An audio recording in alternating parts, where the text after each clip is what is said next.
I always think it's the little touches in life, isn't it? Like Biscoff biscuit. What with your coffee? With your coffee? Yeah, it makes it so much better. I think. I even think if the coffee is not the same quality as your coffee. Oh, I'm a full dunker. Do you dunk? Are you a dunker? You don't. I like to savour the whole biscuit. Good enough.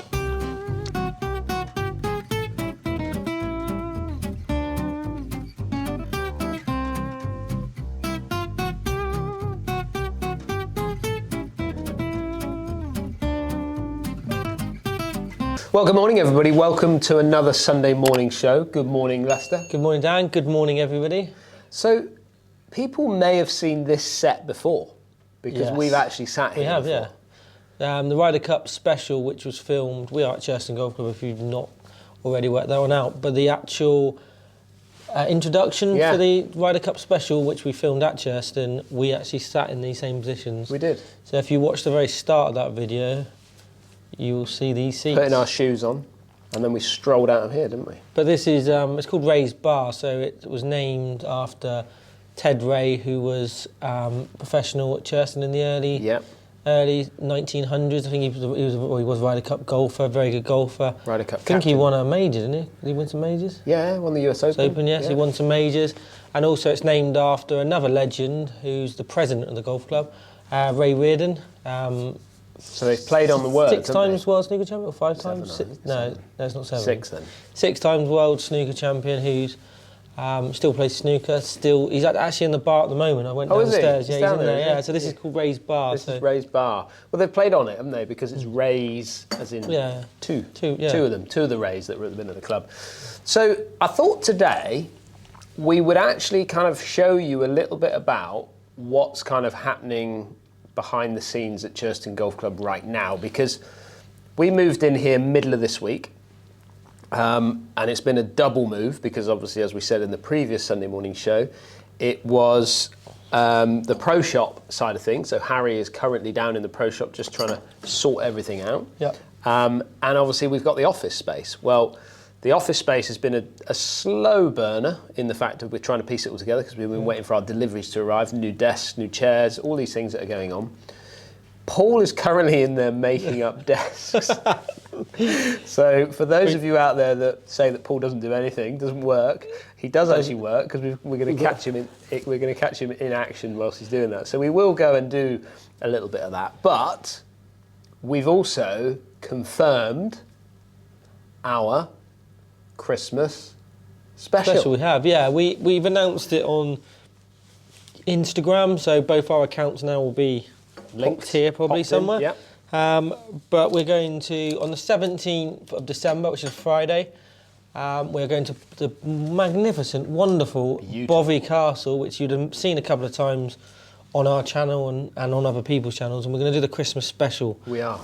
But we're doing it with a twist. Because it's not just a normal vlog. It's not going to be a normal... to be fair, I have no idea how this thing's going to pan out. Organised carnage, I reckon. It's going to be organised carnage. And when I say organised, I think we'll be doing that as we kind of go. But we have... How many have we secured now? Well, at last count, we had 18 people who said definitely come. We've still got to extend the invitation out to a couple of other people who are sort of more widely... known in the YouTube world. Yeah, I mean, I would doubt that many of them will come down, but basically the idea was that anybody who'd appeared on a vlog, as in played on a vlog, would be invited to play, and we're going to put some sort of shootout, some sort of team event together, which will all be filmed as our Christmas special. So we're all playing together, so you're not going to get us in groups of 4s or anything like that. It's going to be literally, and we're probably going to play foursomes or something along those lines just because to keep the golf balls going. But everybody will be playing certainly the first 6 holes. So we're going to probably do like a two-part course vlog for the Christmassy bit. Yeah. Then obviously we lead up into New Year. We've talked about a longest drive competition. Yeah. So that's going to definitely be, well, that's going to happen. We're going to do that on one of the holes down there. And then we're going to do some type of shootout. Yeah. So there's going to be a lot kind of happening. But the key thing to this is that everybody is invited. So if anybody wants to come along to Bovey Castle and watch us film this whole organised carnage, as Lester called it, then everybody can come along. I understand that there's a lot of travel involved for lots of people, so we won't be offended if people don't turn up. But obviously, if you want to come down to Bovey Castle, which is on Friday the 17th, 17th of December. So the first tee time is booked in for 11:30. So we will be shooting off at 11:30 off the first tee. So I'll probably be getting down there around sort of 9:30, 10 o'clock to set things up. But yeah, it's going to be fun. If you are coming to watch, we do expect some Christmas attire, I'd say, because we're going to be dressed in up. different stuff. So we expect either a Christmas jumper or a silly hat, something anything really would be good. But it's great to see people there. Yeah. We're also our charity this year was obviously prostate cancer. Correct. Prostate Cancer UK. So we will be doing like a little bit. We will have a bucket around. So if anybody has got a few spare pound, it'd be quite good. We're not charging to watch or anything like that. We don't expect people to pay, but we will be trying to raise a little bit of money if we can as well. And I've also set up a Just Giving page. So it's linked around, obviously, this part of the vlog, should we say. Yeah. So it's going to be a Just Giving page, which is going to be linked to prostate cancer. So if you don't come to on the day and you still want to donate or give some money towards the Prostate Cancer UK, then in the link or in the description of this video, there will be a link, and there'll be more links as we go through with our social medias and things like that. So there'll be good opportunities for you to get involved with that as well. Perfect. So it should be good. Yeah, I'm looking forward to meeting a few more people as well. I know a few regular people who we've seen and been on a few of our trips are coming down.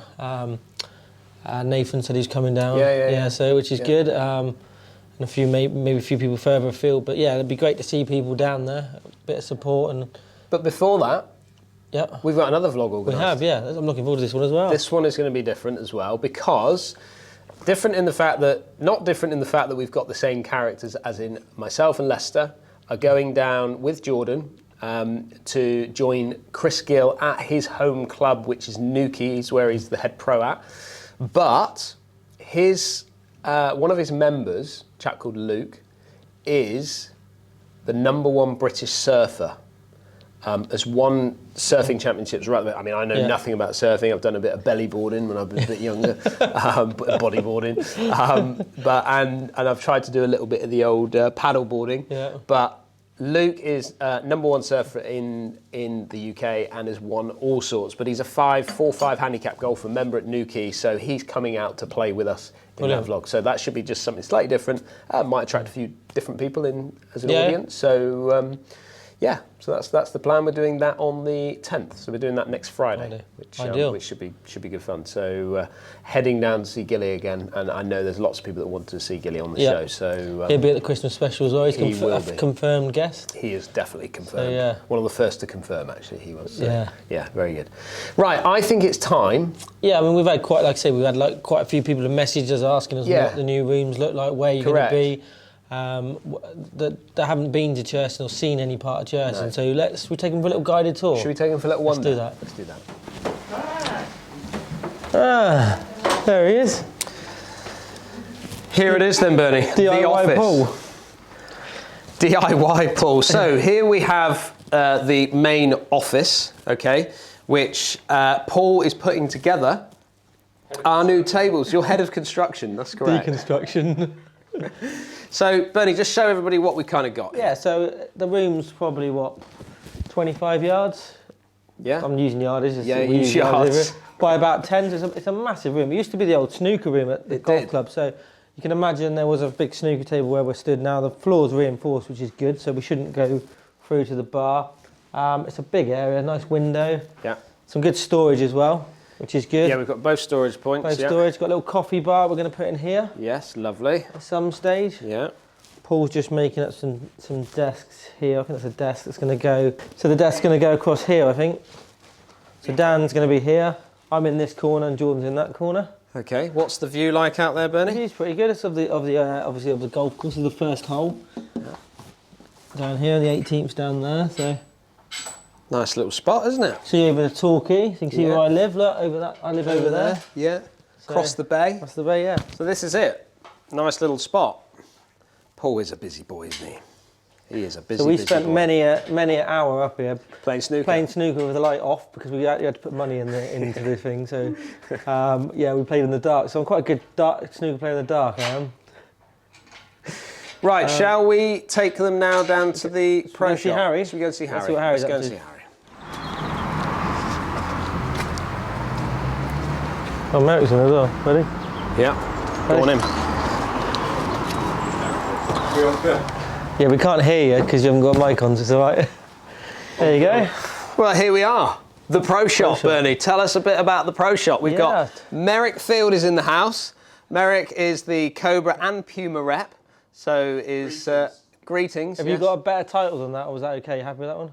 I'm not overjoyed with that title. No. What would you like to be known as? So. I was hoping King of the Castle. King Cobra. King Cobra. King Cobra. And there is the head professional at There he Churston is, Golf Harry. Club, Harry Mayers. How are you, Harry? You it looks like we've got a bit of a mess, and We're sorting for it. you're getting there, Yeah. getting there. Okay, so this is going to be a big Cobra stand just come in here. Just discussing what's happening with that by the look of it. Or not. Or not. And then we have the Titleist area, I think, is kind of going in here. You've got Ping over here, obviously a built-in fridge, nice new cabinet around the front there, and then we've got a lovely FootJoy stand at the top there. And then behind Leicester will probably be, after the negotiation of these two, where the Puma maybe makes its way in there. Well, I don't know if it's going all right, but it feels a bit cold in here. Is it? All right, cleaning that up here. Just there's a little bit of dust on there. So, Look at that, eh?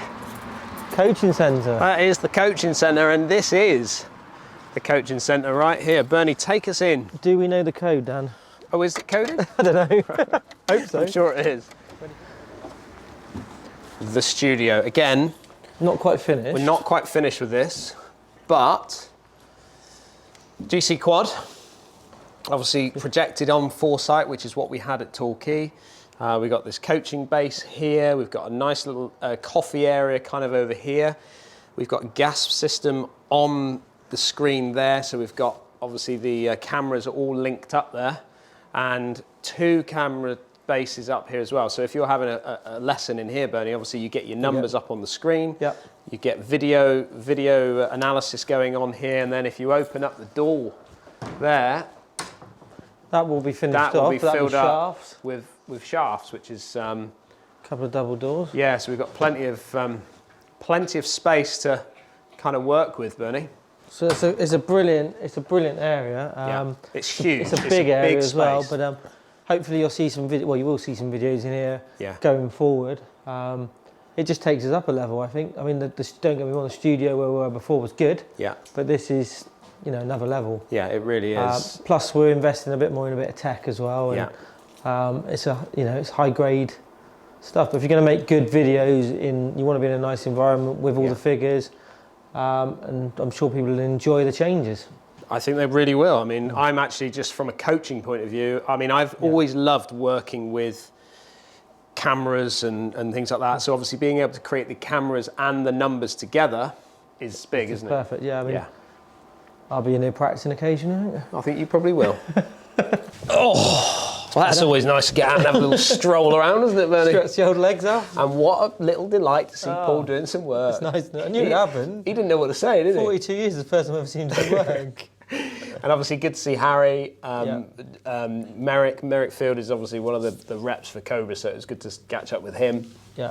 And obviously Cobra will be going in the shop for this year. So he's always good to work with Merrick. He's local as well, local, lives around the corner. We've known him since we were juniors as well. Yeah. So, but having a good rep, good reps is key to helping, building confidence in brands as well. So, anyway, moving on. You've got a couple of things that you've been sent through, haven't you? Yeah, I've got a couple of questions. So we got back to sort of questions as such, and it's from a long-term viewer. A long-term viewer? Colston Cox, who I think is from Bristol area. Bristol boy, yeah. We met him actually a couple of times, been to Torquay, he brings a group down, often sends in questions and comments on social media, which we love. And he sent this one in on Tuesday.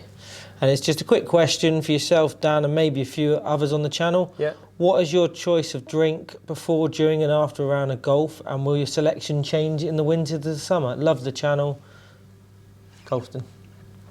Well, for me... You don't drink enough. That's the first issue. You always have a go. Lester always has a go at me about how little I drink on the golf course.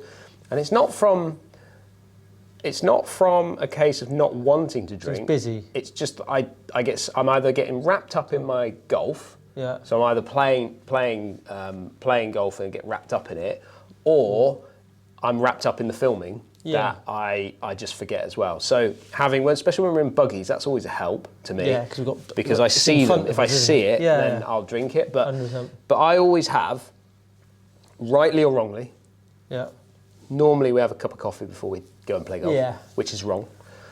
If you're trying to play elite level golf, that's not what you drink. They would recommend you didn't drink coffee before because obviously it dehydrates. It's a stimulant. Yeah. There's lots of. But I've done it for a long time, I mean, and to take me away from that is probably a negative as well. Well, we're not playing competitive golf now, are we? So, yeah, I generally would, like you, would have a coffee before I play, whether it's summer or winter. Yeah, same. Water only on the golf course. I'm different slightly. I will have in the summer in particular. I'll have maybe 1 or 2 bottles of water in my bag, and then I'll have like a fruit drink. Yeah. So it'd be something with maybe. Like a Powerade type of thing, something like a Lucozade, Oasis, something with a little bit of sugar and a little bit of flavour, which I'll sip on, but I will drink mostly. I'll finish all 3 drinks in the summer. Yeah. The winter, I'll have 2 drinks. I'll have a fruit one, and then I'll have a water, and I'll always finish everything I've got in my bag. Yeah. So I do drink a lot. Yeah, you drink certainly a lot more than I do. Like I will struggle to get through a small bottle of water, which is I do that both. Yeah, you'll do that each 9, won't you? Yeah, one of those. And then after the round, normally because I'm driving, I will just literally have either grapefruit lemonade or an orange lemonade, something like that. If we're away and we're on a bit of a trip, then I'll probably have a beer and a finish. And it's normally like a top, isn't it? Like a lager top. You like lager top. I drink straight. Straight lager. Yeah, normally I have a drink after we finished if we're doing a vlog, or because we might be with someone that we haven't seen for a while. Have a quick drink before we go, depending on what time we finish. Sometimes it's pitch black and it's late, and we've got a 5-6 hour journey, so we'll get on the road and then stop for food on the way home, which we'll have a drink with. Not necessarily an alcoholic one. It'd be more like but something on the run. On the trips though, whenever we go on a trip, the first port of call, wherever we're going in the morning, is a Starbucks. 100%, yeah. Caramel lattes is what we have. So we always have a medium caramel latte. And we've done it from the get-go. We've always it's a little bit of a standing joke. It's just kind of one of our things. And obviously Jordan loves it as well. So he's obviously part of that. But anyone that comes on the trip, generally we stop. And we have a Starbucks. It has to be Starbucks. Yeah. We've tried Costa. Doesn't work. It's a no. So it has to be Starbucks, and it's a caramel latte. Do you you don't really, doesn't really make no difference to you, but like with my drinking on the golf course, I sort of work out. So I do a bottle each 9. So if I've drunk the whole one, I won't start on the next one until I'll drink the fruit juice, whatever. I'll do it like that. Yeah. So you're planning. So I make sure I'm always. There's nothing worse than the last 3 or 4 holes, and it's a boiling hot day. You look in your bag, got nothing. Yeah. So I'll always make sure I'm a little bit cautious of drinking it too quickly. I think for me, when I was certainly in the States, when it was really hot, I would always drink water, but it was part of my routine. Yeah. I think I've just got out of a routine, and you've seen it so many times where I'll be coming up like the 18th hole or 17th hole, and I'll look at my bottle of water and go, "What? I can't believe I've not drunk that." Yeah. You know. I think definitely if you're trying to compete and play, I mean, even for health reasons, it's important. Yeah. But concentration levels and everything, if you're dehydrated, your muscles, you physically it's not good for you, but mentally as well. So in that answer, if you're thinking of playing serious golf or in that, you should be. You should almost have too much water. I've seen some of his pictures on Instagram and Twitter or wherever he's on with his society groups. I'm sure it's beer before they tee off, beer during the round, and beer after the round. To be fair, I generally won't drink during a round, even if it's like. Unless it's like a fun competition and there's a halfway house, I'll have 1 beer, but I won't be drinking all the way around. No. I don't play well when I've been drink drinking, to be fair. No way. Well, is that of many times? Too many times. That's another story. That's very good. Yeah. So what else have we got then? Anything else on that side? What have we got on the channel this week? So I think you're still in France, aren't you? Yeah, we're back in France this week. Yeah. We're at La Bretèche this week. Yes. La Bretèche is where we stayed. It's a beautiful golf course, beautiful chateau castle, isn't it? I mean, it's just stunning. Yeah, it's one of my favourite golf courses. Yeah. Really, I love it. Yeah, Just and like the whole atmosphere and playing around the chateau and the castle. It's just beautiful. Like you can see it from different angles and different holes. And it's just a great golf course. Now, when we played it this time, they had just, well, a couple of weeks before, they'd done all their greens. So unfortunately the greens are a little bit bubbly, but at the end of the day, that's winter golf. That's what you get. Yeah. And so it is a shame, but we will be heading back there in the summertime. But it's definitely one to have a little look at for this week if you're going to come onto the channel and watch. And that's about it for this week, I think, isn't it? Yeah. We've given them the guided tour. Hopefully everyone enjoyed having a little look around. Yeah. We will keep updating probably on this show when we do different changes or if anything happens at Churston with the room, how it's getting on. We'll keep you updated. We will keep you updated and, hopefully we'll be ready to go, probably after Christmas it'll be completely fully done, I think so, yeah. How I we think want we've it got a and bit of work to do, a bit of painting to do, a bit of putting things up Yeah. where we want it. So, yeah, should be good. Happy days. Yeah. Onwards and upwards, Bernie. Definitely. Right, everybody, thank you very much for watching our Sunday morning show. We hope you have a great week. Hope you've had a great weekend, and we'll see you all next week. See you next week. See you next Sunday.